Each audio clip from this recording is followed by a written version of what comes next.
dia, tudo bem? Meu nome é Gabriele e junto com os meus colegas Lucas, Ana Beatriz e Ludmila, iremos agora apresentar para vocês o projeto do Forno Solar de Umbaúba, que está sendo orientado pelos nossos professores de Química e de História e o nosso professor de Física. Bem, nós fazemos parte do grupo de iniciação científica aqui da nossa cidade de Umbaúba e esse grupo é muito importante para nós, visto que nele nós temos a oportunidade de aprender diversos componentes curriculares em turnos opostos. Nós temos a oportunidade de nos aprofundarmos no assunto, fora daquela caixinha da sala de aula que é apenas teoria, mas realmente colocar a mão na massa, sabe? Colocar em prática, sempre visando a nossa realidade local. Durante esse período de pandemia, foi um período bastante complicado, não só para nós, mas como para o mundo todo, pois tivemos que nos adaptar a essa forma online. E antes que nós fazíamos visitas de campo, visita pedagógica, nós tivemos agora que nos adaptar a essa forma remota. Mas com o auxílio das nossas professoras, nós conseguimos sempre nos encontrarmos, reunirmos, discutirmos sobre o nosso projeto e ter aulas para aprender cada vez mais sobre esse assunto. E agora, nesse finalzinho de ano, nós também tivemos a oportunidade de nos encontrarmos novamente pessoalmente para finalizarmos o nosso projeto. Olá, meu nome é Ludmila. Bom, de acordo com nossas pesquisas bibliográficas, vimos que a economia do Brasil vem caindo cada vez mais com a pandemia. Vimos que nos últimos 4 anos houve um aumento na taxa de desemprego aqui no Brasil. E hoje, de acordo com o IBGE, são 14,4 milhões de pessoas desempregadas. Estamos vivendo uma crise econômica que vem se agravando cada vez mais com a pandemia. E as pessoas mais afetadas são as mais frágeis financeiramente. Alta nos custos dos alimentos, alta nos custos dos materiais essenciais para sobreviver, alta nos custos do botijão de gás. De acordo com o G1, houve um aumento de 37% no preço do botijão de gás. Com isso, as pessoas que não trabalham não têm condições de comprar esses produtos e procuram por opções muitas vezes perigosas para cozinhar. Com a popularização do álcool em gel, por causa da pandemia, esse produto tornou-se para muitas famílias brasileiras uma forma de cozinhar. Mas houve um problema. De acordo com o G1, aqui em Sergipe, no Hospital de Urgência USE, na unidade de tratamento de queimaduras, houve um aumento de 90% de vítimas por queimaduras com álcool. Olá, meu nome é Ana Beatriz. Bom, a gente começou a se perguntar como estava dando essa situação aqui em Umbaúba, se as pessoas elas estavam utilizando formas alternativas para cozinhar e quais eram essas formas. Então descobrimos que aqui não estavam utilizando o álcool, e sim o fogão a lenha. Inclusive, a minha família também passou a utilizar o fogão a lenha como uma forma para tentar diminuir os custos. Mas acontece que essa prática ela é prejudicial, tanto para a saúde como para a natureza, pois na queima da lenha é liberado gases poluentes, como por exemplo CO2, que contribui com o efeito estufa e aumenta o aquecimento global. Então, depois de ver todos esses problemas, a gente foi atrás de uma solução. Fizemos pesquisas em sites que foram orientados pelos professores, para que pudéssemos achar uma solução que fosse segura, fácil e barata. Então vimos que a melhor opção seria o forno solar. E por quê? Bom, o forno solar ele utiliza uma das energias mais limpas, que é a energia solar. Ele também é fácil de fazer e utiliza materiais de baixo custo, o que é ótimo para o nosso objetivo de levar o forno para as comunidades daqui de Umbaúba. Bom, e vocês devem estar curiosos para saber como esse forno funciona. Ele funciona com absorção, concentração e retenção dos raios solares. Os raios solares podem entrar tanto de maneira direta como indireta pela aba refletora. Seu cozimento é realizado com a ajuda dos raios ultravioleta. Seu fundo preto absorve a energia dos raios ultravioleta e a converte em radiação infravermelha. Bom, mas qual é a diferença entre radiação infravermelha e radiação ultravioleta?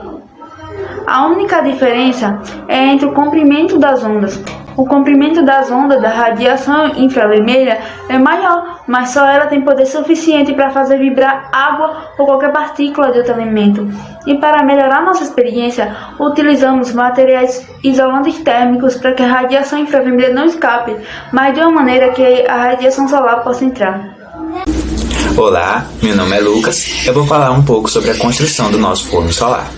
Então, durante nossas pesquisas bibliográficas, nós vimos vários tipos de forno, porém, optamos fazer o forno do tipo caixa, pois vimos que ele era fácil de fazer e bem simples.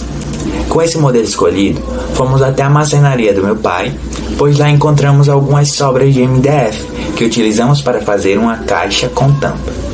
Dentro dessa caixa, nós colocamos isopor, que serve como um isolante térmico dentro do nosso forno, e esse isopor está revestido com papel alumínio, que serve como um refletor dentro da caixa.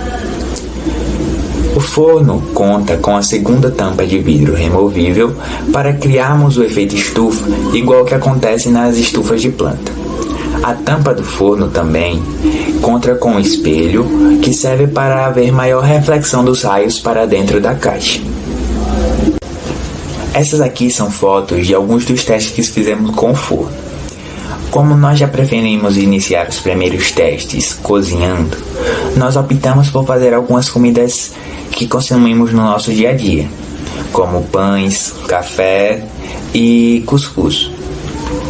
Nesse primeiro teste, nós tentamos assar um pãozinho mineiro, pois nós já o encontramos pronto para assar.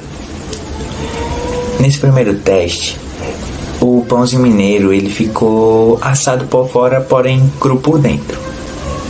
Nesse momento nós não tínhamos termômetro para aferir a temperatura dentro do forno, porém nós conseguimos ver que o calor estava vazando pelas bordas da tampa de vidro.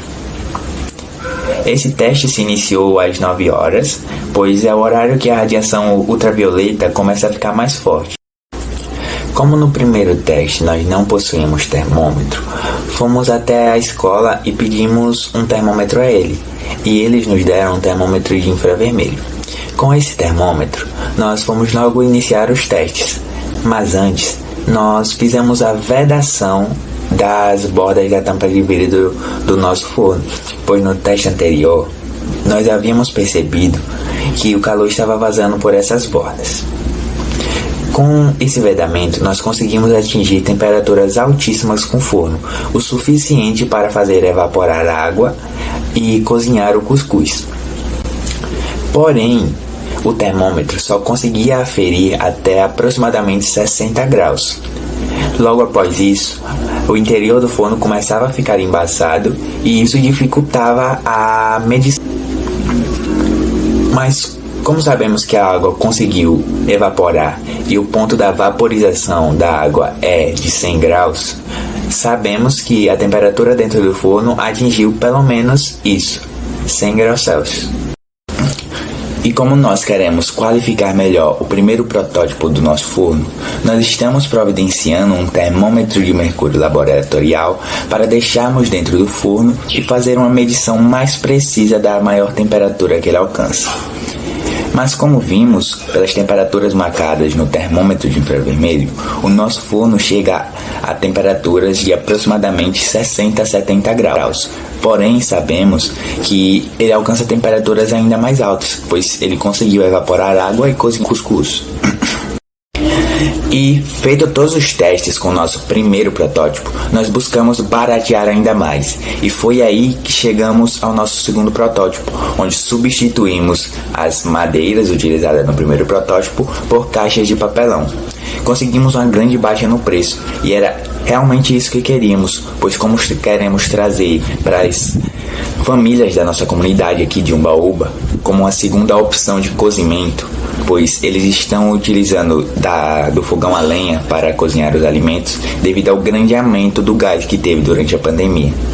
Até agora, os testes feitos com o forno conseguiu suprir bastante nossas expectativas. Depois de fazer os testes com os protótipos, percebemos que o nosso forno ele tem suas vantagens e suas desvantagens.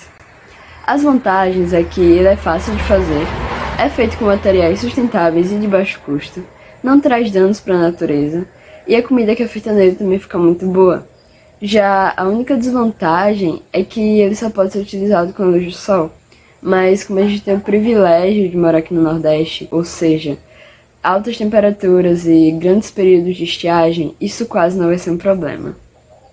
Bem, o nosso projeto ele reforça a importância do conhecimento científico para a resolução dos problemas em nossa sociedade. É importante que esse conhecimento chegue até a nossa realidade local, e é por isso que os nossos próximos passos será fazer reuniões em associações aqui na nossa cidade para realmente ensinarmos tudo aquilo que nós aprendemos, pois dessa maneira nós seremos multiplicadores do conhecimento científico. Muito obrigada pela sua atenção e um grande abraço!